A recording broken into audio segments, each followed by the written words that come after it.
Okay, ladies and gentlemen, thank you all for joining us here today. My name is Lauren Craner, and I'm president of the International Republican Institute. As you can imagine, we at IRI are pretty busy these days with the Arab Spring and events in Egypt, Libya, Syria, Tunisia, and elsewhere. The good news is that thanks to the foresight, encouragement, and the funding by President George W. Bush, for the last 10 years, we've had the ability and the funding to help those in the Middle East who believed in freedom.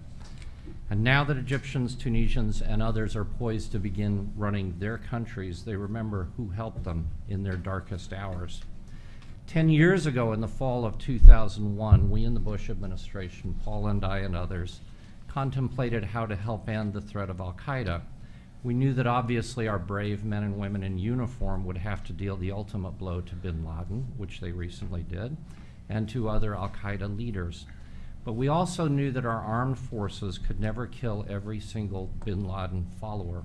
So we knew we had to offer potential bin Laden foot soldiers a better alternative than the authoritarian governments under which they suffered. That alternative is called democracy. How did we know this? Because we had seen it work in ending the Cold War. Beginning in 1982, in his Westminster speech, President Ronald Reagan offered the alternative of democracy in our ideological struggle with the Soviet Union. And within 10 years, democracy triumphed. It's important as we gather today to remember these lessons. Reading recently through a high school history textbook, I learned that the Cold War ended because the people of Central Europe, quote, liked Gorbachev's ideas of glasnost and perestroika. There was a cursory mention of Ronald Reagan, but nothing on the role of Pope John Paul or Margaret Thatcher in ending the Cold War. Today we get to learn what really happened, not from those who write history as they wish it happened, but from the heroes who made it. We're honored to have some extraordinary individuals with us here today to tell us how the Cold War really ended. Our moderator, Paula Dobriansky, will introduce these heroes, and she has known many of them for decades. Paula, as many of you know, is the Senior Vice President and Head of Governmental Affairs for Thomson Reuters. She became the longest-serving Undersecretary of State in history during the Bush administration, and she was my boss. In the 1990s, she was head of the Council on Foreign Relations, Washington, D.C. office. She's also served at the NSC as Director of European and Soviet Affairs, and during the Reagan administration as Deputy Assistant Secretary in my old bureau, Human Rights and Democracy, also Associate Director for USIA. Paula graduated from Georgetown, Harvard, and Harvard. Some of you may not know she is the grandchild of Ukrainian immigrants, and we asked her to moderate this session because of her long work on human rights, including in the former Soviet bloc. Paula, thank you.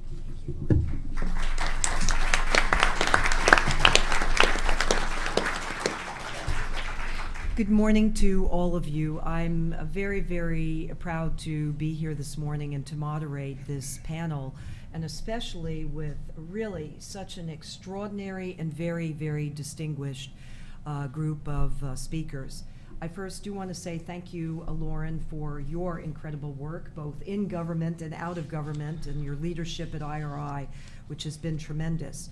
And also thanks for, I look out in the audience, many distinguished individuals who are here. Congressman David Dreyer, thank you for being here. Ambassadors who are here, and many colleagues across the room who are also freedom fighters and have been long stalwarts supporting many of your efforts over these years.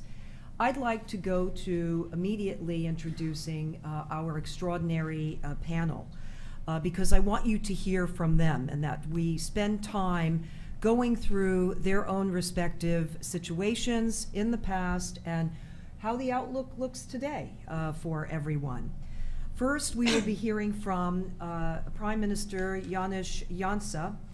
As a former member of the former youth organization ZSMS of the party, Jansa began in 1982 to express very critical views of conditions within the Yugoslav People's Army.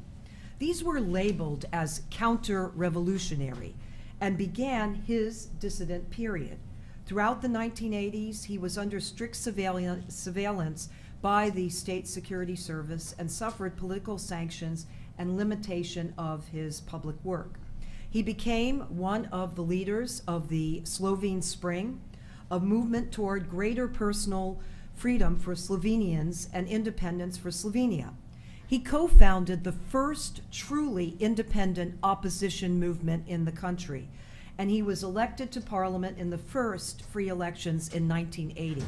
He became Minister of Defense, building the country's forces to where they were able to resist the Yugoslav army in 1991 and secure Slovenia's independence. He remained active in politics throughout the 1990s, leading the Slovenian Democratic Party. Mr. Jansa became Prime Minister in 2004 and leading his country into the Euro era. Next, we will hear from President Vytautas Landsbergis. His case, before the changes that led to the fall of communism and independence for his native Lithuania, Landsbergis was one of the country's leading musicians and music scholars. His political engagement for a free Lithuania began in 1988 when he played a very key role in the founding of the Lithuanian reform movement known as Sąjūdis. He served as chairman of Sąjūdis and was elected to the Supreme Council of Lithuania in 1990. Landsbergis was chosen to lead the council as its president, and he presided over the session that restored Lithuania's independence on March 11, 1990. He chaired the commission that wrote Lithuania's constitution and led his country's negotiations within then the USSR. Under his leadership, Lithuania resisted Soviet military action and a blockade, ultimately winning diplomatic recognition and the withdrawal of Soviet troops. Throughout the 1990s, he served in the Lithuanian parliament, including a term as chairman of the legislature. And since 2004, he has served as a member of the European Parliament. Then next, we will hear from Dr. Maria Schmidt. She is a noted scholar and historian whose academic career has focused largely on her native Hungary and the history of Jews in Hungary and the surrounding region. Dr. Schmidt has lectured and written widely on the fascist and communist dictatorships that ruled Hungary for most of the 20th century. She is a senior lecturer at the Peter Pázmány Catholic University, and she became very active in politics, serving as the chief advisor to Prime Minister Viktor Orbán from 1998 to 2002. She serves as the director of 3 institutions dedicated to preserving and teaching Hungary's complicated history: the Institute of the 20th Century, the Institute of the 21st Century, and the House of Terror Museum in Budapest. She has studied and taught at universities across Europe and in the United States. And then finally, we will hear from Roman Joch. Roman Joch is executive director of the Civic Institute, the most prominent conservative think tank in Prague. The Civic Institute, which is well known to many of us, originated in the dissident movement of the 1970s and 1980s. In that period, that would come to be the last gasp of communism in Czechoslovakia, then Czechoslovakia. Roman was a high school student in Central Slovakia in the 1980s. In fact, he was studying to be a doctor, but he decided to change into politics. And he subsequently moved to Prague, where he was a member of the student movement in the Velvet Revolution of 1989. He is a well-known commentator and lecturer on political philosophy and foreign policy, and particularly on U.S. domestic and international policies. He's the author of a number of publications, and most notably, the co-author of a 2010 book entitled Margaret Thatcher and Ronald Reagan. As you could see, we really have a very, very incredible lineup, and really this morning it will be very interesting to hear from each of you. We're going to begin with the Prime Minister first, and I've asked each of them to speak briefly about especially what Ronald Reagan meant to them. And then President Landsbergis added a footnote to that, and he said, it's essential that we not only speak about what President Reagan meant to us then, but let's look at what President Reagan, if he were alive, would say to us now, what advice he would give to us now. So without further ado, first, please join me in welcoming our panelists, and we will first hear from the Prime Minister.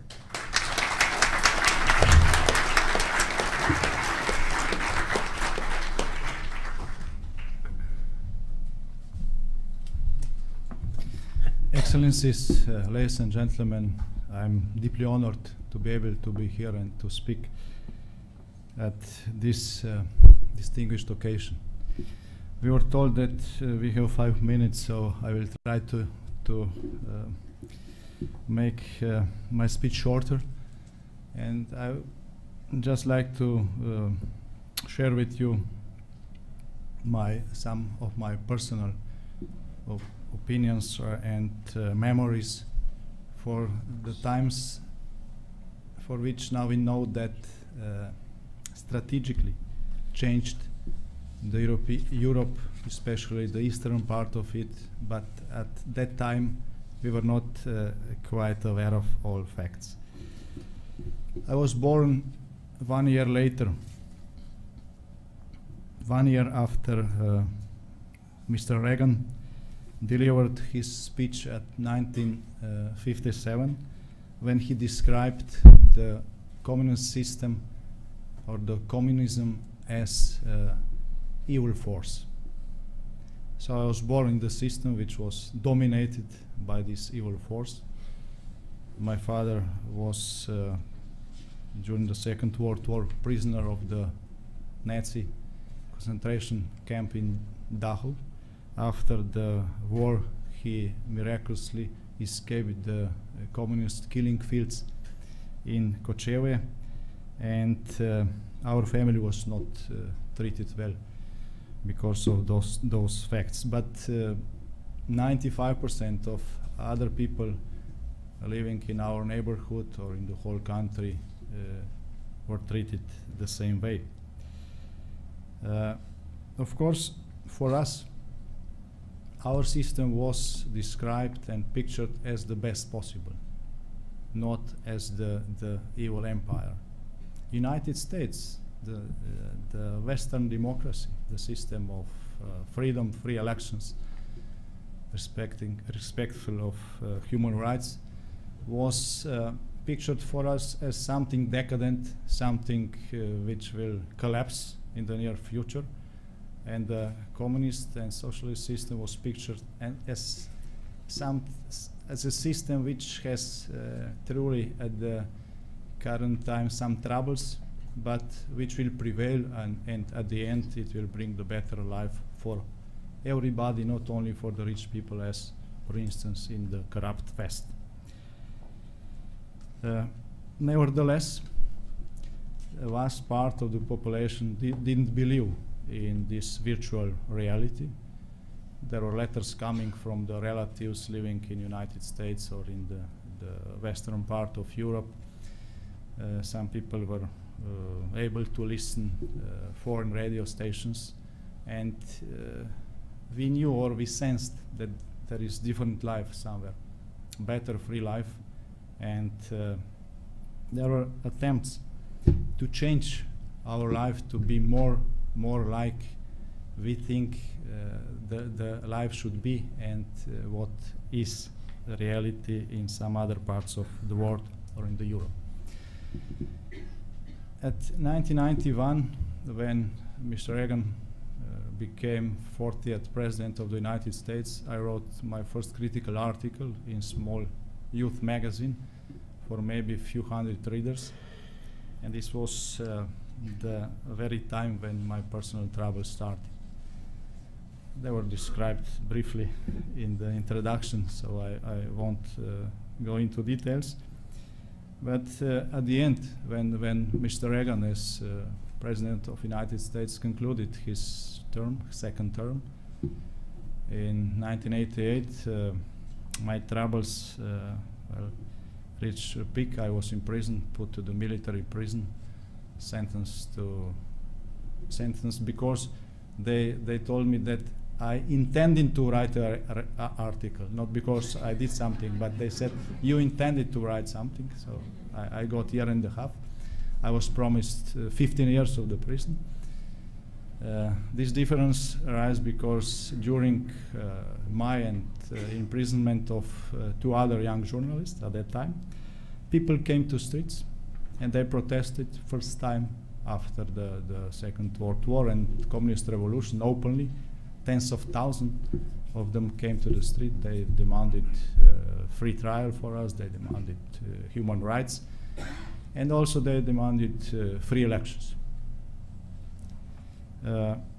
This was also the first time that we were able, or those who were outside, we in prison were not able to see this, but those who were outside, they were able to see the posters with some words quoted also the most important thoughts from some speeches of Mr. Reagan, mostly touching the most sensitive issue for all communist totalitarian regimes. These were free elections. I think that Mr. Reagan said during his famous speech in the House of Commons in the 1983 that if the communist systems or if the communist leaders think that their systems are so good, please let people to choose. Let people to go to free elections and they will see. This was so simple true that it works.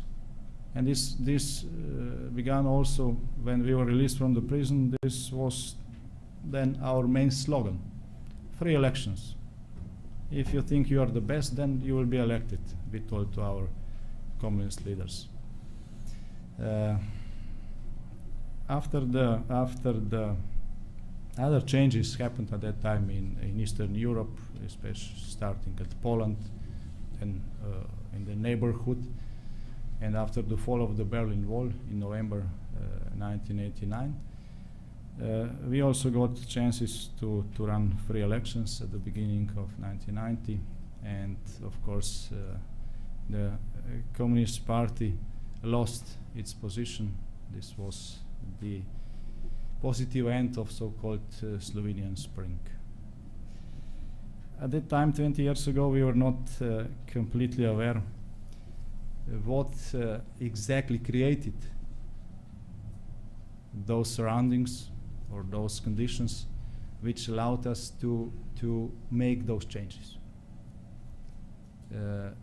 I personally thought at that time, especially, what was the reason that people went out and then demonstrated, they demanded free trial and freedom for us, because this was not the first case.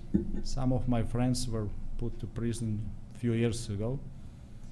They just disappeared from their jobs or houses, and after a few months we were able to read in newspapers, show news that they were punished for different things, for a few years in prison, and they disappeared from the public and also from the normal life.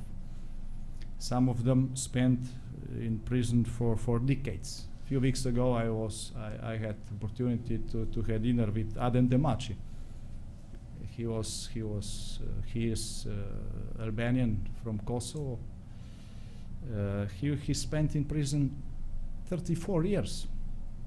34 years in former Yugoslavia, which was somewhere in the West considered as more democratic than Soviet Union. It was more open for the workers which were able to go to work to the Western Europe and to send money back. This was the difference, but the system was the same. So 20 years ago it was not quite clear, not even for me, what created those circumstances which made real difference for the countries, for the people, for me personally. Then, now after 20 years, it's quite clear that when United States and President Reagan stand up for universal value of freedom at the beginning of 80s, last century, situation had begun to change strategically. I think that this was the beginning of the fall of the communism, and this was the beginning of the end of the Cold War. Individual struggles for democracy in different countries of Central and Eastern Europe, individual struggles for the respect of the human rights across the eastern part of the Europe had become a process at that time. And I'm glad that my country and I were part of this process of liberation of and of democratization. This year, we in Slovenia celebrate 20 years since Slovenia became free, democratic, and independent country. And we are, after 20 years, we are more aware than we were aware 20 years ago that this would not happen if there was not a light on the hill. And this light of the hill was, or were, democracies in the United States and western parts of Europe. This light on the hill were people who were prepared to fight not only for their own freedom, but also for the freedom as universal value. I think that this made strategic difference, and we owe to those people a lot. Half of the European continent benefited directly from the collapse of the communism, which was the consequence of this process. Unification of Europe was made possible after the fall of the communism. Tens of millions of people now live not only free, but much better life. 20 years ago, Slovenian GDP reached purchasing power maybe 45% of the European average. At the end of 2008, when our government concluded its term, we reached 92% of the European average. This wouldn't be possible without this process. And I think that all this is in great part, in large part, the legacy of one great man, and this is the President Ronald Reagan. We owe him so much. Thank you.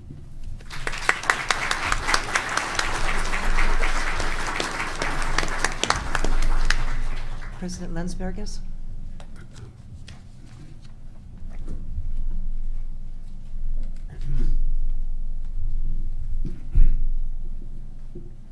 Excellencies, ladies and gentlemen, Ronald Reagan was great president of the great country.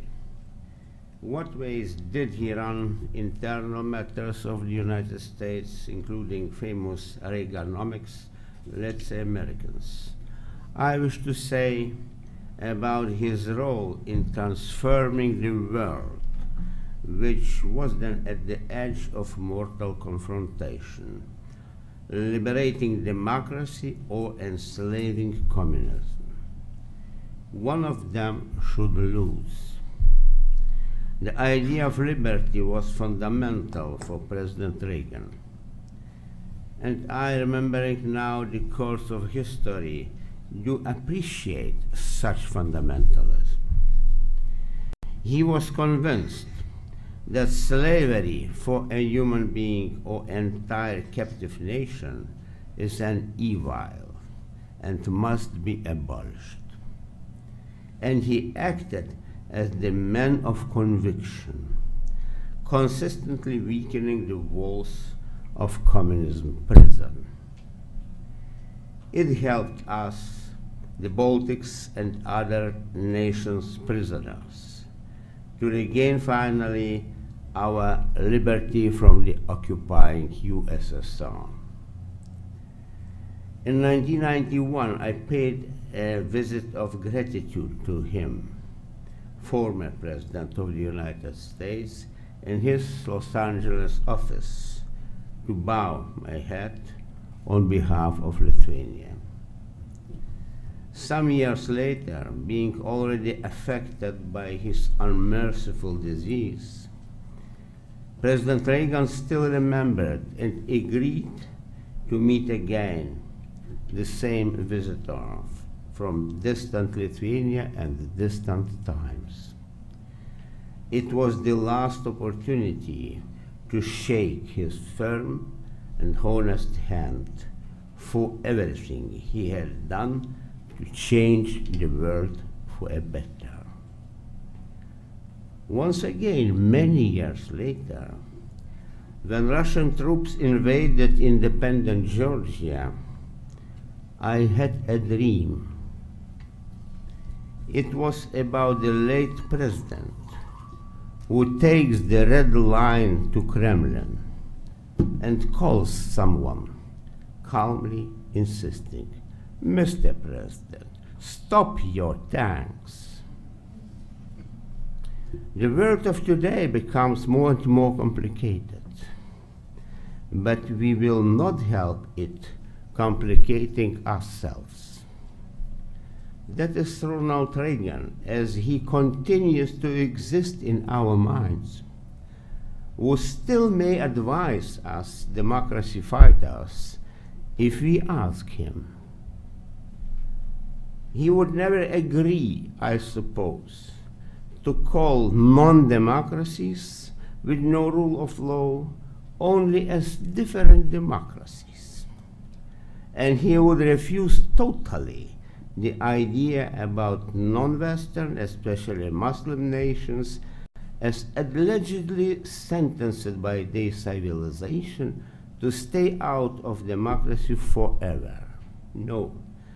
Ladies and gentlemen, they are not worth of us. In spite of circulating negative stances, Ronald Reagan would welcome the fallout of Russia's type regimes in North Africa, calmly and openly, as well as the recent appearance of the United States' will to not allow dictatorships winning. If democracy is better, as we do believe, why it could not be supported and promoted?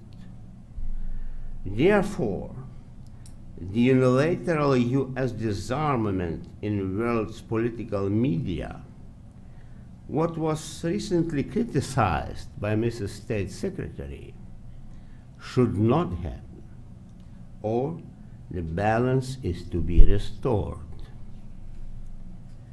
When anybody seeks for rearmament in hardware and military technologies, calling it wished modernization of a state with an outdated political mentality, Ronald Reagan were to see the seed of issue, what they will do when assisted.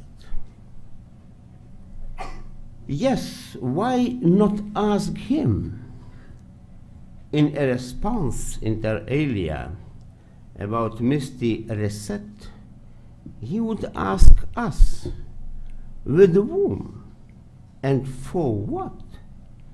Does that suspicious partner do the same? Or, in contrary to our reset, they prefer on reset back? Anyway, check them. Not slogans, but real intentions are counted. Not words, but deeds.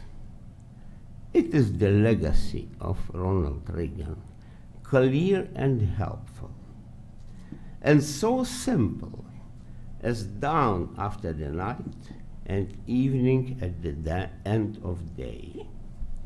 We should rely on it again and again with a deep gratitude.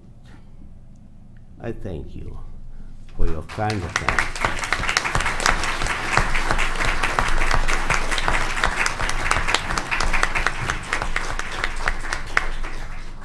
Thank you, President Landsbergis. Dr. Schmidt. Excellencies, ladies and gentlemen, the 1970s were a catastrophic decade, not only for us, citizens of Hungary and other captive nations, but for the United States as well. During those years, the Soviet Union was gaining strength, while the US was becoming weaker. This downturn did not only manifest itself in the military sphere, but also, and more significantly, as a political and emotional crisis of confidence. From our vantage point, the 70s were nothing less than a decade of Western moral capitulation to the Soviet giant. But by 1980, everything had changed. The emergence of Ronald Reagan, followed by his election, caused a distinct shift in American politics, but also in the values shared by Americans. The need to stand up against the Soviet Union was starting to gain vocal supporters. Ronald Reagan, the 40th President of the United States, was conservative and radical. Therefore, Reagan was depicted by the New York elite and press, naturally by the pro-Soviet press as well, as a practically illiterate, empty-headed cowboy.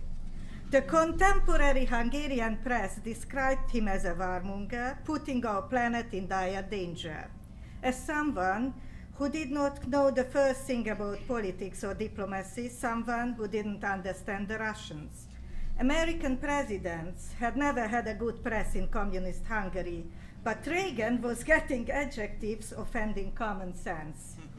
We understood immediately what that meant. They were afraid of him, which filled us with hope.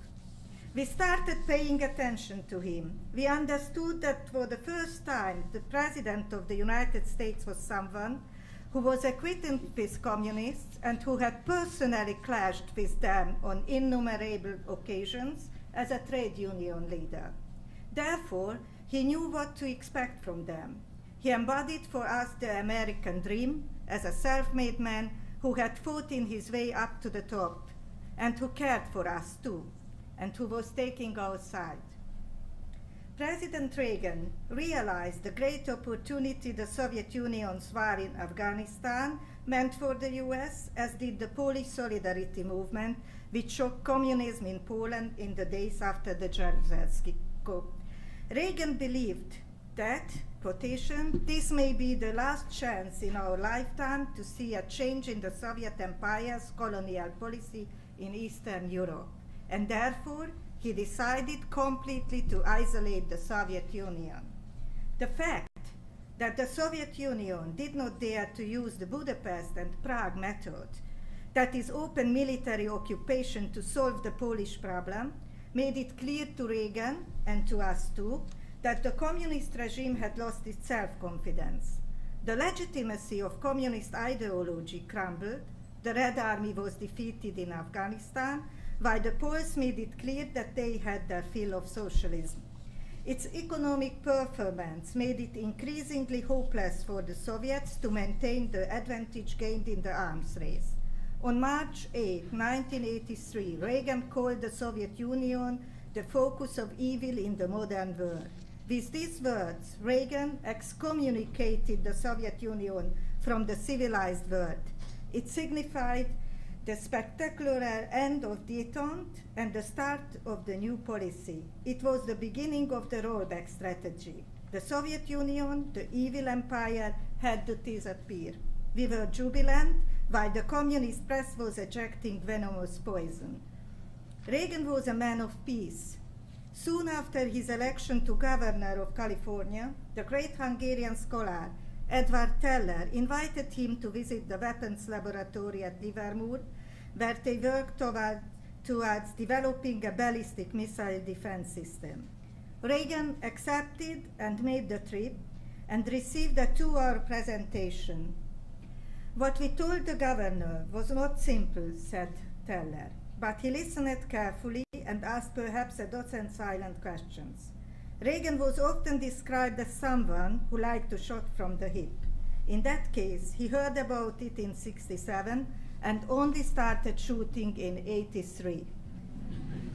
It was on the basis of this decades-old experience and due to Teller's persuasion that on March 23, 1983, Reagan would declare his SDI program. Reagan considered the SDI plan as the most important mission of his presidency. quotation, I want to be remembered as the President of the United States who brought a sense and reality of peace and security. I want to eliminate that awful fear that each of us feels. Quotations to the end. From the very first moment, the SDI program was the work of the devil in the eyes of the Soviets. Gorbachev was virtually paralyzed by the prospect of this new development, as it is well shown by the following episode. When President Reagan gave a reception in the White House in the honor of the Gorbachev couple on December 1987, he also invited Edward Teller. Reagan introduced Teller to Gorbachev, who ignored the former's outstretched hand. Reagan repeated, "Allow me to introduce the famous Dr. Teller." Gorbachev simply said, "I know very well who Teller is," but did not shake hands. Teller was proud until the end of his life on this effect of Gorbachev. "I regard this incident with Gorbachev as a great tribute," he said. President Reagan spoke several times about Hungary. He knew we were a freedom-loving and courageous nation and never lost an opportunity to pay his tribute to our country. Hungary was an inspiration for President Reagan because Hungarians had never given up even after the uprising in 1956 was brutally put down by the Soviets. He knew several heroes of 56 by name. On the 30th anniversary of the 56 uprising, Reagan issued a National Hungarian Freedom Fighters Day proclamation saying, "The people of Hungary have contributed many chapters to the history of the struggle for liberty, but never more nobly than 1956. We particularly cherish Reagan's message about Hungary's Holy Crown, broadcast on the 9th of January 1978, quotation, "At the end of World War II, our departing forces were asked to take the crown of St. Stephen to keep the Russians from getting it and hold it in trust until Hungary was once again free. For more than 34 years, it has been kept in the vaults of Fort Knox. Now the White House has declared this crown, which confers legitimacy and the blessing of heaven upon Hungarian government, to be the rightful property of the godless communist rulers of that captive land. At Tehran, we sold the freedom not ours to sell. Now we give legitimacy not ours to give to an illegitimate government. Are we really serious about human rights?" Quotation to the end. Taking stock of his presidency in his farewell address to the nation on the 11th of January 1989, Ronald Reagan, the 40th President of the United States, declared, "We meant to change a nation, and instead we changed a world." Thank you, Mr. President. Thank you.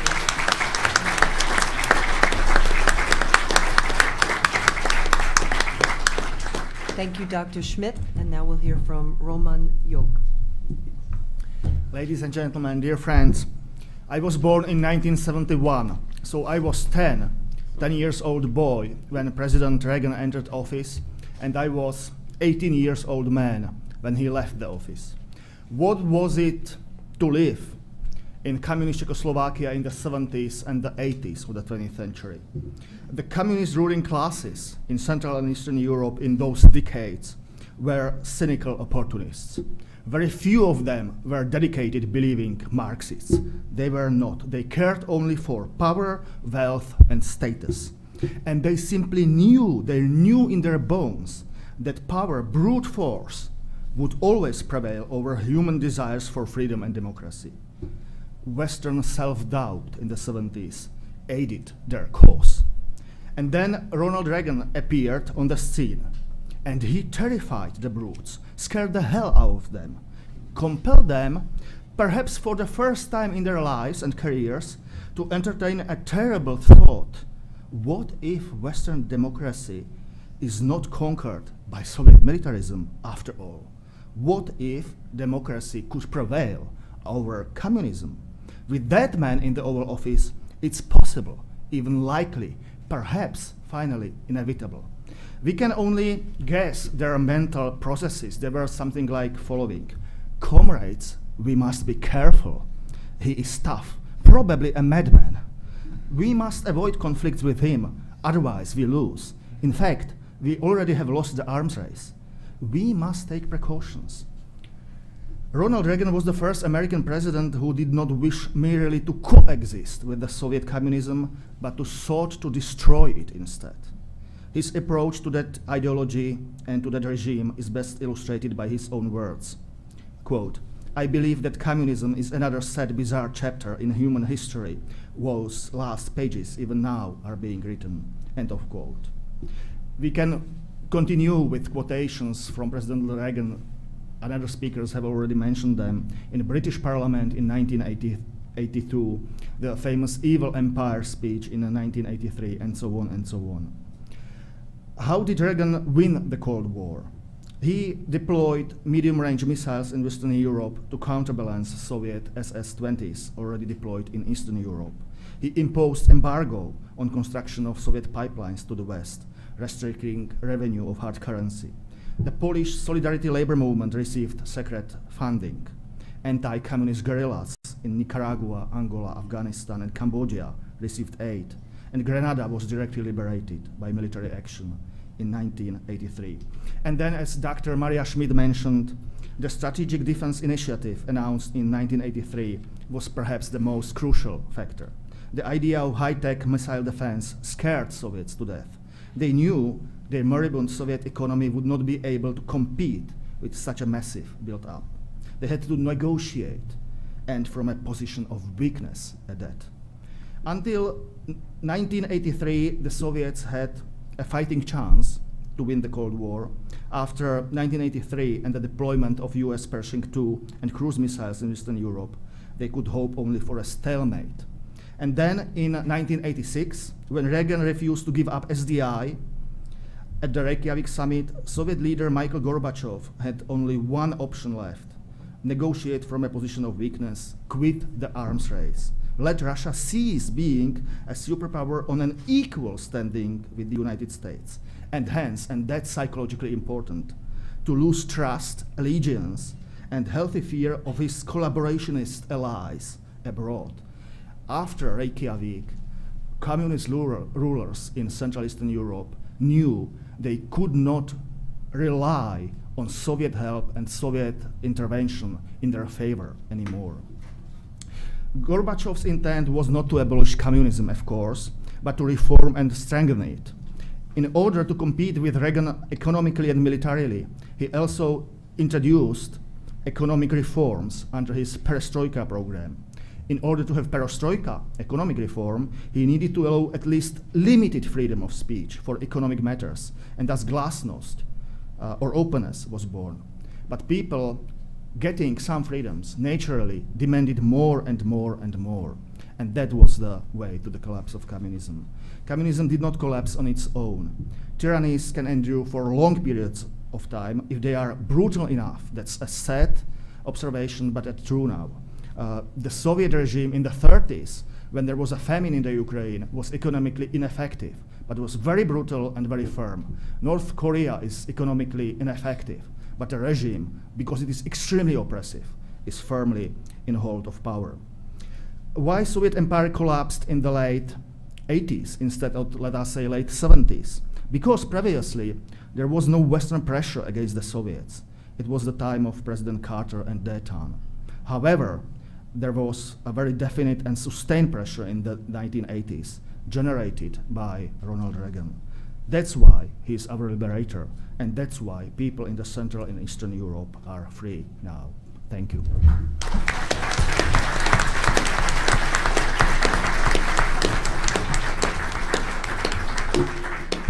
Thank you all very, very much. You clearly, I think in each of your opening remarks, you clearly underscored why Reagan administration policies and President Reagan's persona, the individual, had such an impact on developments ongoing in Central Eastern Europe and then the former Soviet Union. I want to ask each of you very briefly a question, and then we will go to the audience for questions that you may have. I want to begin with you, Prime Minister. I wanted to ask you specifically about your life as a dissident. It was very striking that just in the period between 85 and 86, you were turned down for over 250 jobs just because of your political views. Tell us what it was like, and also what advice would you give to those dissidents struggling in and throughout the Middle East today? What advice would you give to them? Well, thank you very much. I think that the answer would be more or less the same or similar for all Eastern Europe. But I don't know the details for other countries. For my country, it was written in the law that you need political clearance for every job. So this was, there were many different ways how to control people in the communism. One of those was to control their employment. So even when I applied for a night watch in a hotel, I was refused, and there was written in the paper that I don't have political qualification for this. I don't know what what I thought, but it was clear that this was the tool how to control people. So, and if we compare those times with current times, I can say that after the changes, I'm all the time busy. At that time, it was a lot of free time. For the dissidents in other countries, I have read many articles in newspapers during last few months saying that Facebook and internet and digital revolution made possible those revolutions in Egypt or North Africa and Middle East. I don't think so. This is not about the internet and digital revolution. It's about values. Every human being wants to be free, respected. They want justice, and they want better life. It's very simple. All other things are tools and circumstances and second-hand reasons. I think that I was not able to I didn't read all, but I was not able to read any single article where, for instance, the influence of the regime change in Iraq would be mentioned as one of the important reasons for those uprisings. There is linkage. We can discuss how much and how, but there is linkage. So it's people saw that it's not possible for somebody to be dictator years and years and years and to finish unpunished. They were able to saw such cases, but it's very important they were able to see also other cases. I think that this brought some kind of encouragement that okay, we should stand for our rights first. We should do something ourselves. This is the most important. We have to fight for ourselves. But there are also others who can support us, and there are other societies when now the world is globalized and people are able to see that people of the same age, especially for young generation, this is very important, can live better life. You know, they chat during the social networks and so on, and they exchange experiences and so on. But at the beginning, there are values. So we have to I think that we have to help everybody in the world who fight for those values, and this is also in this point there is a greatness of President Reagan, who helped or who initiated and created those institutions in United States, who are still very active to help people to get democracy, to strengthen democracy. IRI especially. I was part of the IRI delegation a few weeks ago in Nigeria, where we were observers for the presidential elections, and we were welcome. People said, thank you because you came. We need such help. We need such help. We need to establish stable democracy to be able to build better life. So this is important. Okay, thank you, Prime Minister. By the way, Iraq's ambassador to the United States is here with us today. He joined us, and we welcome you being here. By the way, let me just reassure all of you, I'm going to pose my questions, and we have time. We're going to, with Lauren's permission, we're going to go over time a little bit here. President Landsbergis, I wanted to ask you especially about President Reagan's Evil Empire speech. You mentioned it in your opening remarks. What did you think at that very time when you heard him use such language? You know, he was criticized by some here at home and some abroad. And also, to go back to the point you raised earlier, if President Reagan was alive today, what do you think he would be telling us? Thank you. About this concept, not concept, but the definition of evil and evil empire. It was refreshing and encouraging so much for all those who wished freedom, who realized and suffered from this communist evil as oppression of mind.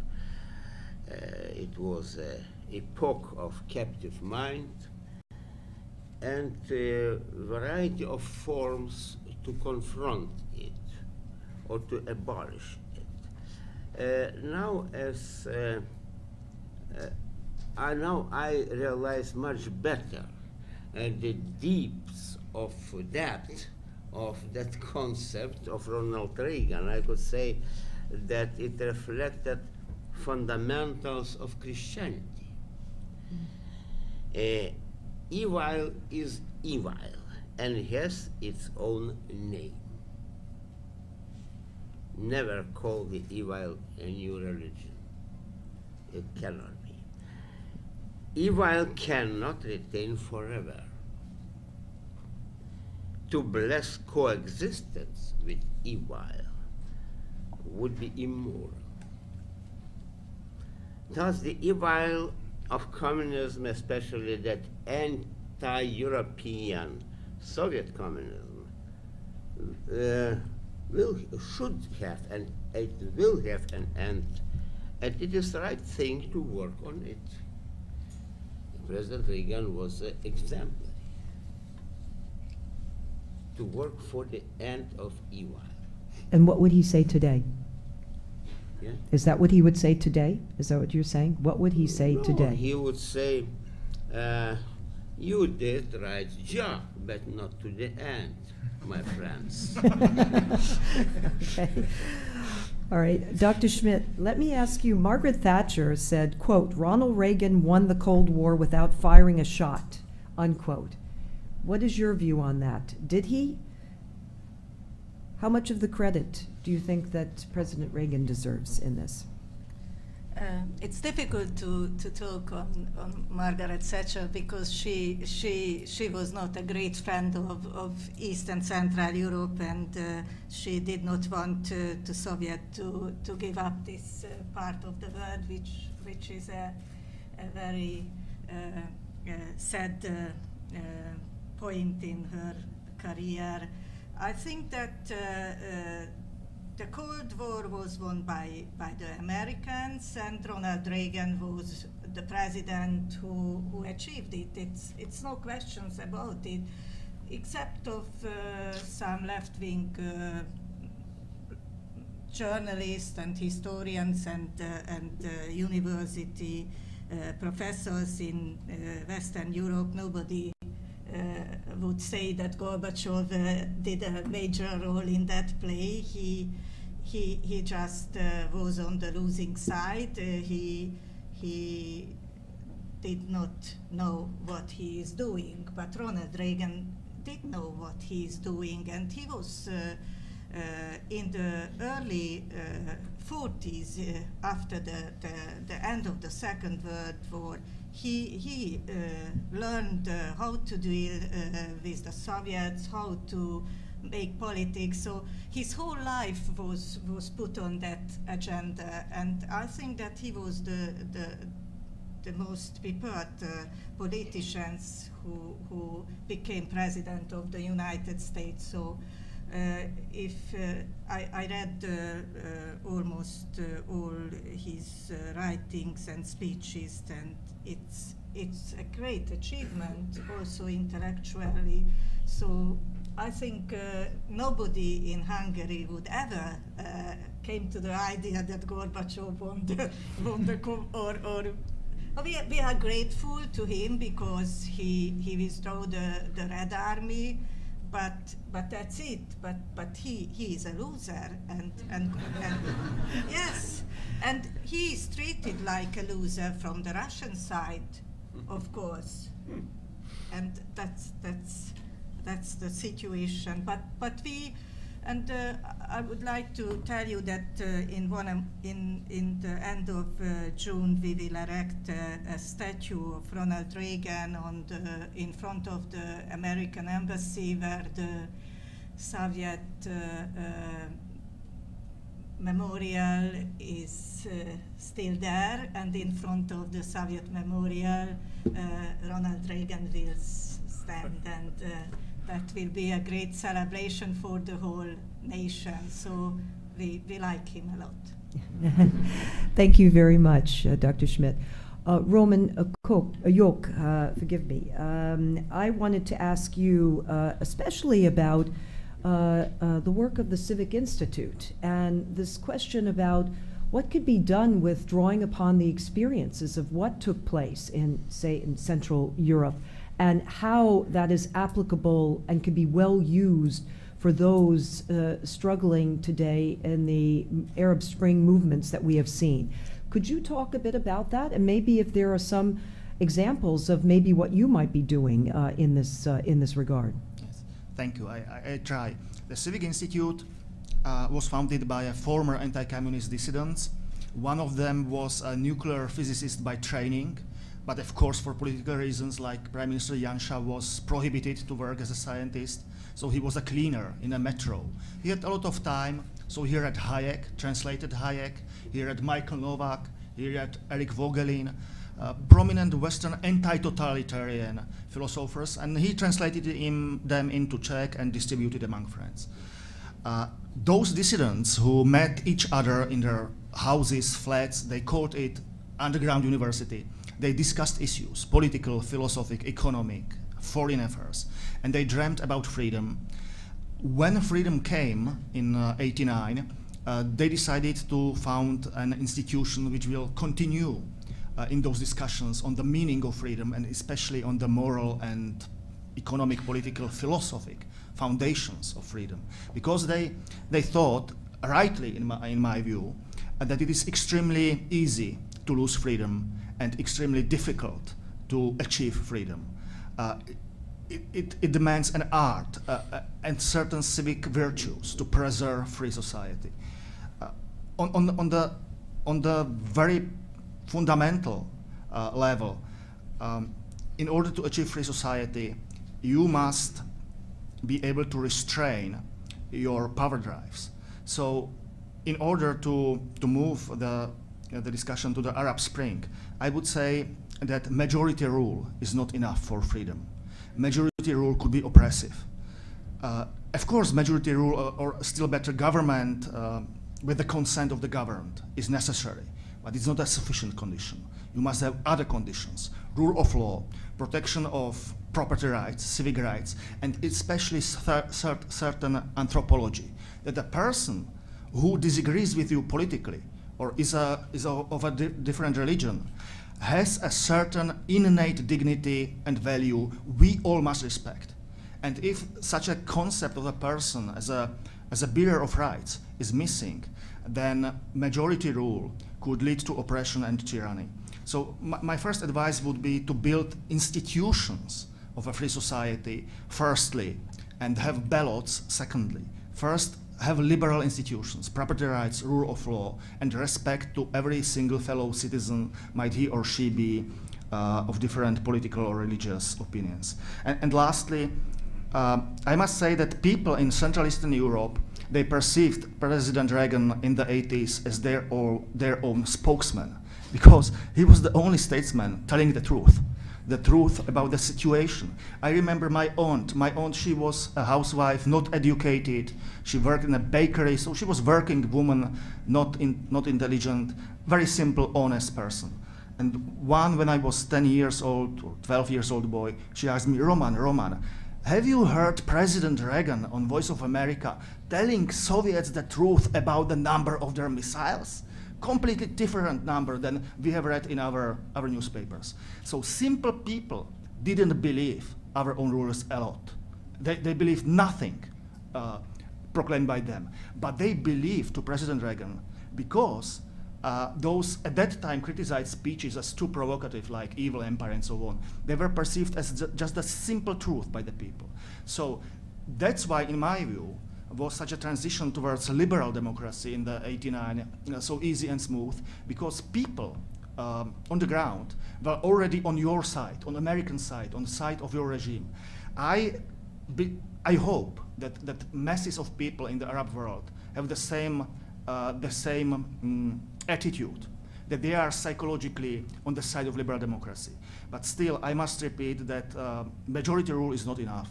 You must have a respect for dignity of other meaning persons with different opinions and different religions. All right, thank you.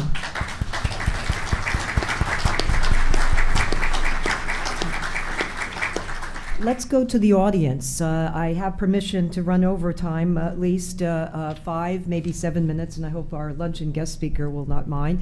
But questions, please. And if you don't mind, we have a mic, and if you don't mind introducing yourself, please. David Behrens, Conservative Way Forward, London. And we too are unveiling a statue to President Reagan on July the 4th in Grosvenor Square. And we're very proud to have been involved in that.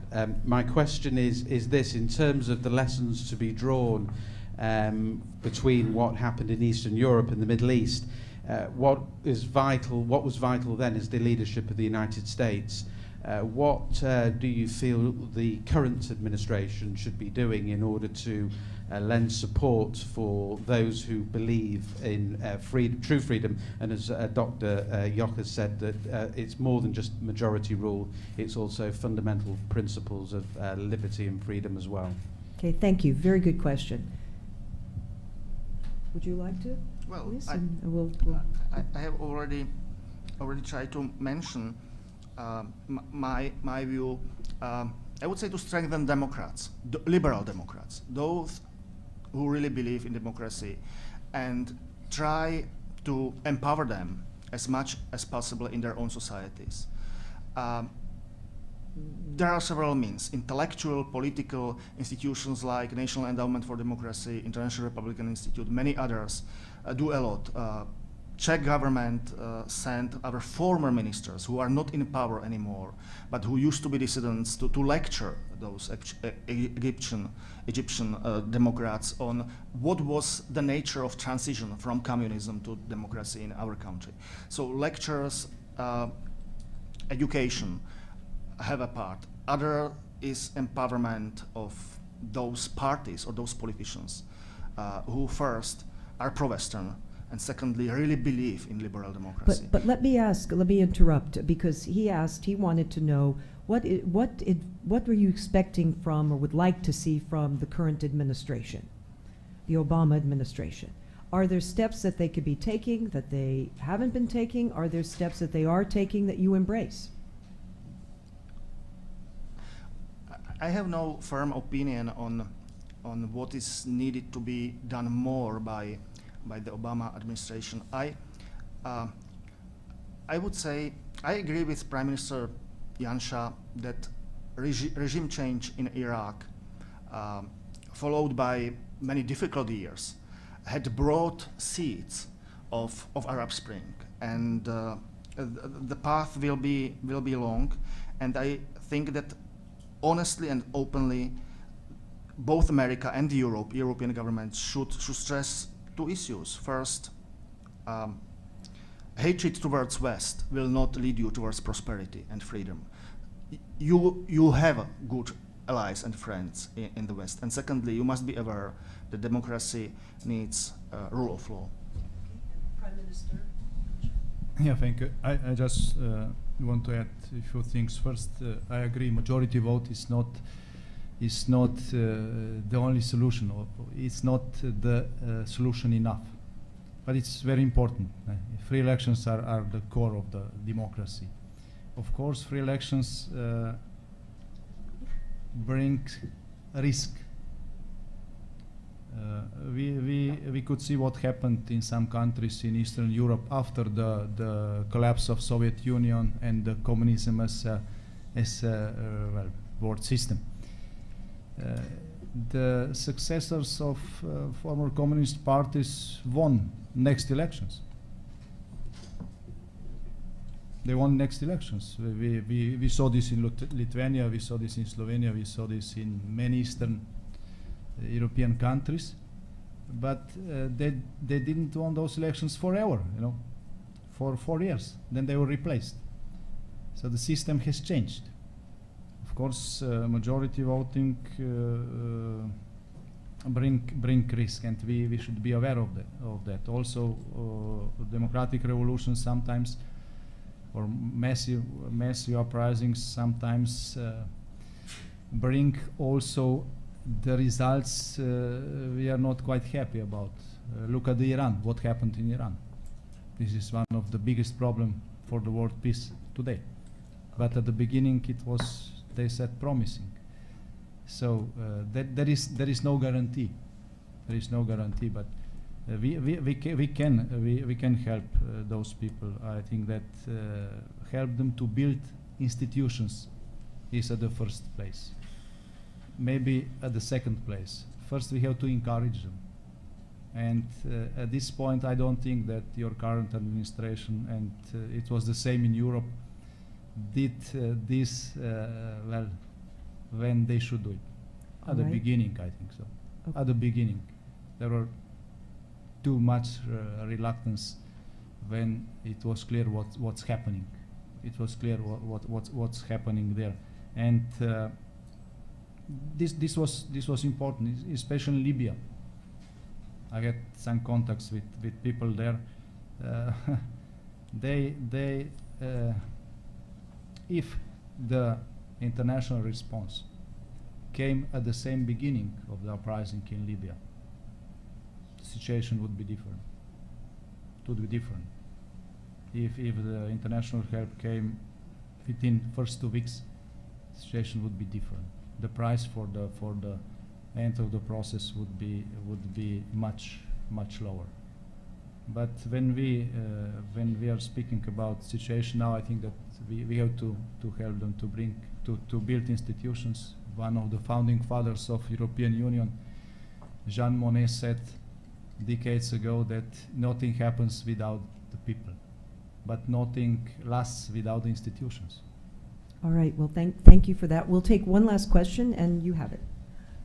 My name's George Segalis. I was a young staffer in the last couple of years of the Reagan administration, so I kind of got a first-hand seat of things here in Washington working for President Reagan's staff. My question goes to SDI, Strategic Defense Initiative, and sometimes referred to as Star Wars in the old days.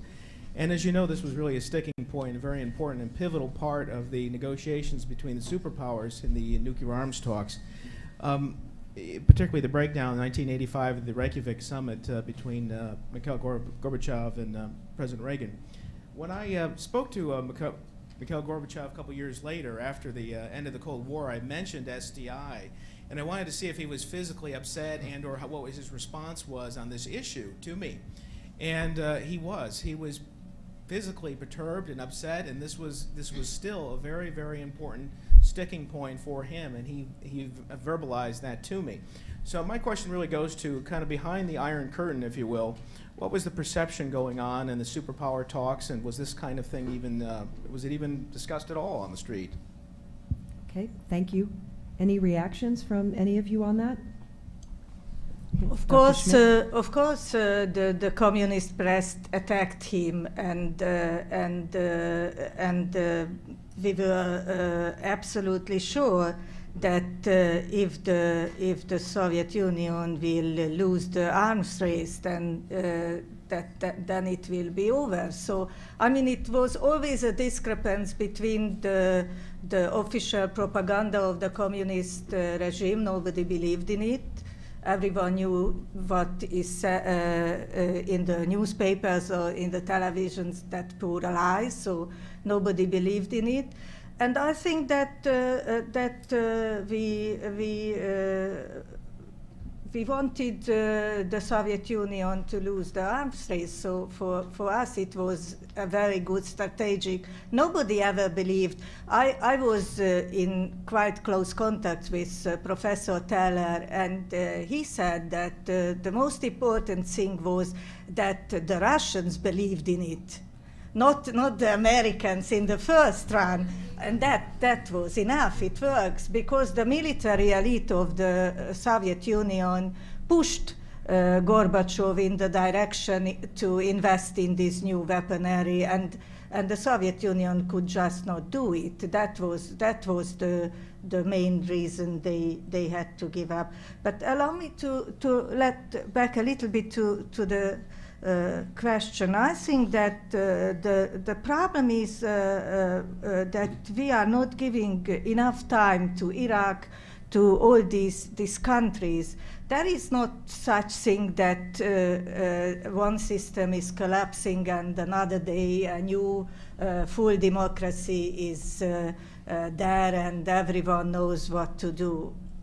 Time. We need decades and decades, and that's what we have to give also to the people in the Egypt and in the neighboring countries. And my problem with the politics of the United States is that they are not giving enough role to the soft politics. That's the most important thing. And the United States was always very good in soft politics, but in the last years they just did not do in that way. I think that is the most important thing also to Eastern Europe and also to the Arabic world. A very attractive soft politic and a very conservative ideology. I don't know whether this new this current administration could make this appeal. But these are conservative countries. Dr. Schmidt, thank you. Thank you very much. Let me say at this time, because you'll have a chance to mingle with many and they with you as we go to lunch, but you really, thank you for your, I would say, courage, your dedication to freedom then and your dedication to freedom and liberty now, and for coming here today. It's been a real treat for us. Thank you.